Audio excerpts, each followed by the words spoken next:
The verse from the Gita, Karmanye vadikaraste ma phaleshu kadachana ma karma palaheturbho mate sangotva karmani, has within itself the secret to living a fulfilled life. And I think this is the missing piece to manifest the life that we truly want to live. So in this video, we will go deep into the teachings of Karma Yoga and Bhagavad Gita, and we will understand three important concepts to understand conscious creation and to master law of attraction. Now coming to the translation of the shloka that I read in the beginning, it says you have the right to work only but never to its fruits. Let not the fruits of action be your motive, nor let your attachment be to inaction. Here Krishna specifically tells Arjuna to move away from inaction.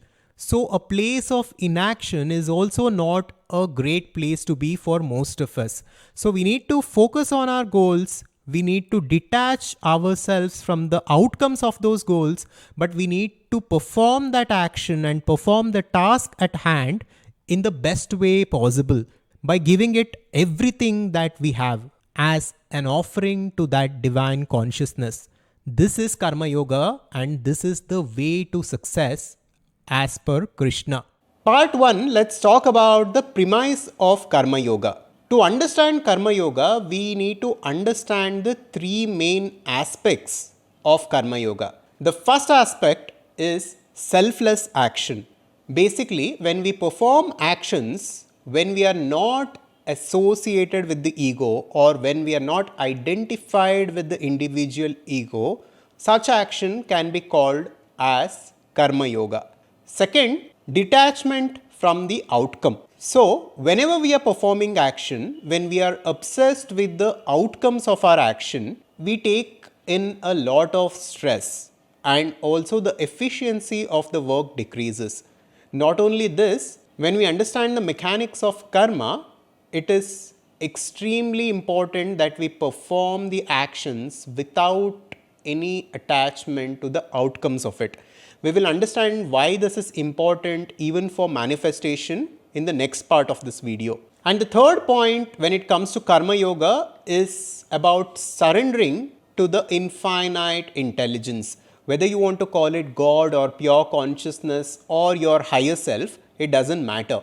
But it is important to surrender our work and the actions we take to that infinite intelligence so that we can come out of the burdens of our actions. Now in part 2, we will understand why performing action while being detached from the outcomes of the action is key when it comes to manifestation and law of attraction. Many people are familiar with the teachings of law of attraction, and millions of people have read books on these subjects. But why do these teachings work for some while they don't work for some others? What is missing here? And how can we fix this? And I think the answer to this lies in Karma Yoga. Now look at any high performer, whether it is in cricket, in basketball, in music, in dance, etc. Whoever is performing at the optimum level, that person is beyond their ego, at least during their performance.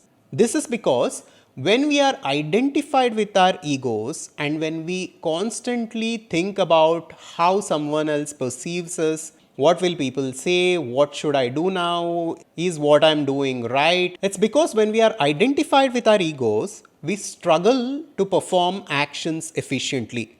When we are identified with our egos, we are worried about what others think about us.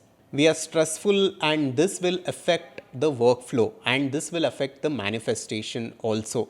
And the Bhagavad Gita teaches that being overly attached to the outcomes of our actions can lead to distress and hinder our ability to manifest. By practicing Nishkama Karma or selfless action, we can reduce the importance of outcomes and focus on the purity of our intentions and the dedication of our actions to a higher purpose. This allows us to maintain equanimity and clarity of mind, which are crucial. Now I'll talk about the reduction of importance. When we give a lot of importance to the outcomes of our actions, This will hinder manifestation. When I was reading Reality Transurfing a year back, the author there talks about the demons of importance. Now, the book Reality Transurfing is about metaphysics and how we can consciously choose a reality in which we actually want to live. Now, when we show a lot of importance to our desires and the outcomes of our action, we unconsciously push those desires away from our lives. We unconsciously push those outcomes away from us. Whereas when we are practicing karma yoga, we are reducing the importance of the outcomes of our action to zero by surrendering the process itself and by detaching ourselves from the outcomes of our action. By doing this, we are not pushing our desires or the outcomes away from us. And by doing this, it will become extremely easy for us to manifest the life that we actually want to live. This is very important, and I think this is what is missing in many teachings on law of attraction. We should stop putting a lot of importance on our desires and the outcomes of our action. We should essentially realize that the world that we live in is a result of Maya. It's an illusion, it's a simulation, and it is a projection. And since it is a simulation and it is an illusion, no matter what you desire, no matter what you want, ultimately will not fulfill you. And it will not ultimately take you beyond this illusion. But still, if we want to create a positive, abundant life for ourselves, it is not wrong, but we should essentially understand the nature of reality. And we should stop giving a lot of importance to our desires. By letting go of them, it becomes easier for us to attract them. And here I will read out a quote by Jesus Christ himself. Whatever you ask in prayer, believe that you already have it and it will be yours. It is important for us to understand this. Think about your desires. How will you live your life if you already have them? You will live joyfully, you will live in a fulfilled way, and you will be happy. So don't wait for something to happen in order to feel joy and feel happiness. Make happiness a part of your life. Be joyful right now, and the things you wish will naturally be attracted to you and they will come to you. This is what we need to understand. Another way to put this is that everything is energy and everything is one and everything is vibrating at a certain frequency. So, you are at a certain frequency right now, and your desired life, your ideal life, is at a different frequency. Only when the frequencies match up can we live our lives the way we wish to, and only then we can live our ideal lives. So, in order for that to happen, we need to stop wanting things, and instead, we need to simply live as though that ideal life is now, it is here. And by constantly doing it, we will naturally attract it. Now, it is important for you to understand this. There is a certain balance in this universe, and everything wants to stay in the place where it already is. This is inertia. Even if you look at physics and Newton's first law, it states an object at rest remains at rest, or if in motion remains in motion at a constant velocity unless acted on by a net external force. So, there is a delicate balance in which the universe is functioning, and there is a balance in which your own life is functioning, and your life is currently going in a certain direction because of the inertia of your past karma.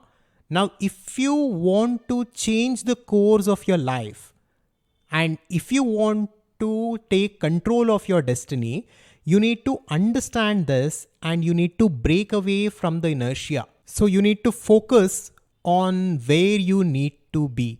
At the same time, you should not give extreme amount of importance to that goal.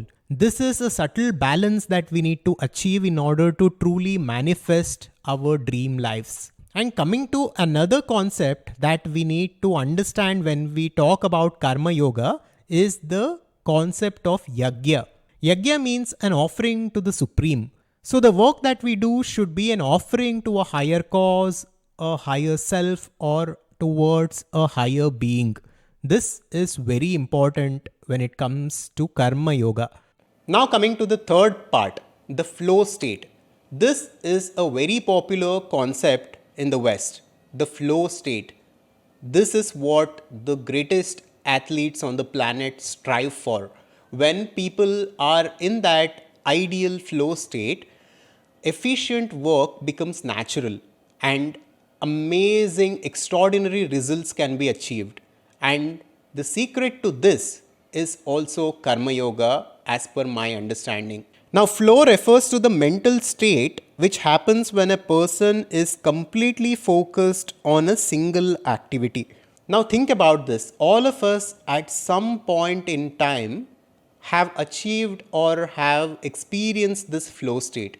When we are painting, when we are singing, or when we are doing things that we are very passionate about, and when we are totally focused and totally engrossed on that activity, we do not think about anything else. We are not identified with our ego, we are not identified with the world, we are simply involved in the work and we are totally focused on one activity. This is the secret to flow. And the teachings of Karma Yoga is essential in achieving this flow state. To be in the flow state, you need to be in the present moment. You should go beyond the ego. You should basically detach from the outcomes of your action, because the outcome of your action is in the future, whereas the activity itself is at the present moment. So you need to focus on the present moment and the activity which is in your hand in order to do it efficiently. And Karma Yoga tells us to do exactly this. Just focus on your work. Do the work that you are supposed to do and do the activity in the best possible way in which you can do it. And leave the outcomes of your action to me, says Krishna in Gita. So, even flow state is simply about this, to focus on the activity and be totally engrossed in it and to surrender to the present moment while being detached from the outcomes of that activity. Even if we think about it practically, this is the best way to perform action. This is the best way to live, because this is the efficient way to live. This is the efficient way to get things done, because results are achieved easily and effortlessly when we follow the principles of Karma Yoga. And when we detach ourselves from the outcomes of our action and when we surrender our work to that higher self, this also solves the problem of procrastination and distraction.